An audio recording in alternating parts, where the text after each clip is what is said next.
Greetings, everyone. Pete Pardo here from Sea of Tranquility. Welcome to another edition of Classic Album War. Happy Monday to everybody. Hope you all had a great weekend. All right, we're going to kick off this new week of Classic Album Wars. We're going to go all the way back to 1970. Okay, so we got two albums, two American bands, two really strong releases, okay, that have some classic tunes on them. One is the official debut for this band. The other is their third release. Okay, so let's start with the one that was released first of March of 1970. We're talking about Mountain Climbing. So while this might be the first official Mountain album, guitar player and vocalist Leslie West, of course, released a solo album about a year prior, okay, titled Mountain. So he decided to continue on, use the name Mountain as the band, okay? And this is the first album, well, the debut, to feature the classic lineup of the band, which, of course, was Corky Lang on drums, Felix Pappalardi on bass and vocals and keyboards, okay? This album also featured on guest, let me get the lineup here for you, Steve Knight, who guested on keyboards on a few Mountain albums, and eventually I believe he became a de facto member of the band, I guess. But here he guests on organ and mellotron on a couple of tracks. But this is basically the power trio of Mountain. Okay, so you've got some really, really strong material on here. Okay, kicks off with Mississippi Queen, which another one of those tunes that contender for, one of the first kind of like, almost like heavy metal tunes, right? It had a very metallic, heavy, lumbering riff. Radio track, okay, big hit for the band, probably their most well-known song, but that's followed up by a theme from an Imaginary Western, which was another really, really popular FM radio song for the band, written by and co-written by Pete Brown and Jack Bruce, okay, and then basically remade by the guys in Mountain. Very, very cool tune, a little more atmospheric, great guitar solo from Leslie West. Then you've got Never in My Life, a great heavy blues rocker, one of my personal favorite Mountain tunes. Then you got Silver Paper, another good up-tempo rocker. For Yasgur's Farm, these guys could do kind of like a little slightly folky psychedelic thing as well. To My Friend, another stellar tune from here. The Laird, all right. Sitting on a Rainbow, another great bluesy rock tune. And then The Boys in the Band to kind of round it all out. Really strong top to bottom.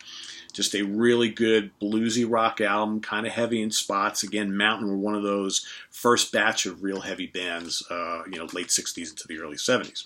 Okay, a couple months later, I believe it was June of that year, we get Grand Funk Railroad's Closer to Home. These are the two albums going head-to-head today, all right? So, Closer to Home was the band's third album, of course, produced by Terry Knight. So you've got Mark Farner, Don Brewer, Mel Satcher. How does Mel say his name?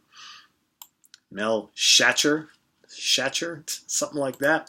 Okay, on big booming bass, right? Very talented trio. Again, critics hated Grand Funk Railroad, but the fans loved them. They were basically America's garage band, right?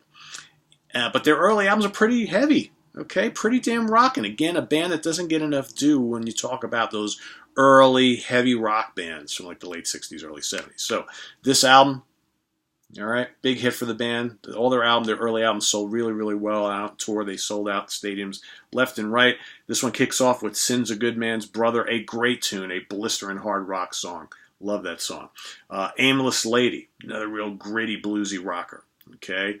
Nothing Is the Same, another raucous hard rocker. This album is full of them. And then you got the more moody Mean Mistreater, okay? Got some electric piano in there. It's kind of bluesy. It's got some, it's a real kind of, like I said, an atmospheric, bluesy, mellower number than the tunes that came before it, but a really memorable song.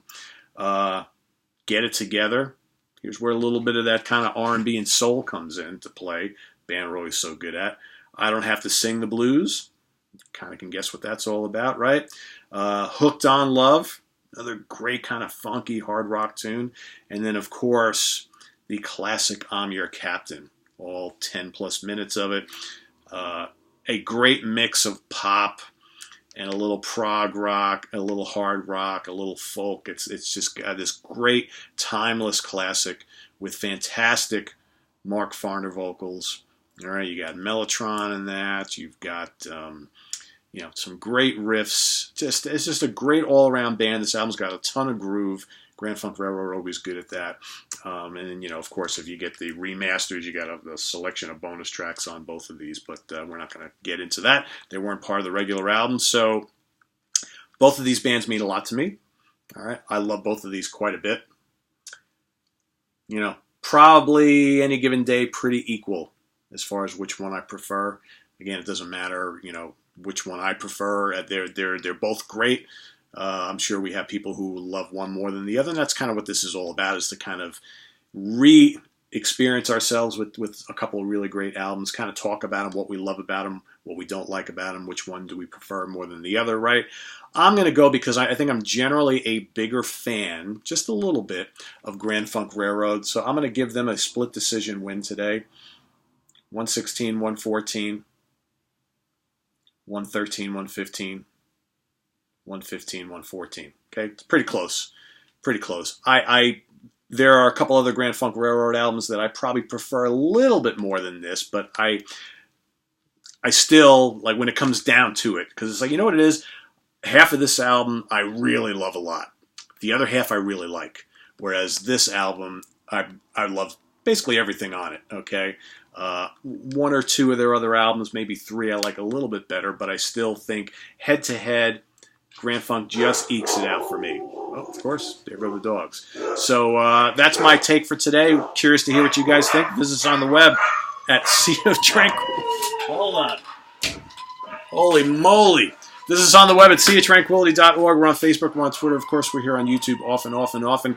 Curious to hear who you prefer, Grand Funk, this Grand Funk Railroad, okay, closer to home, or mountain climbing. They're both fantastic, right?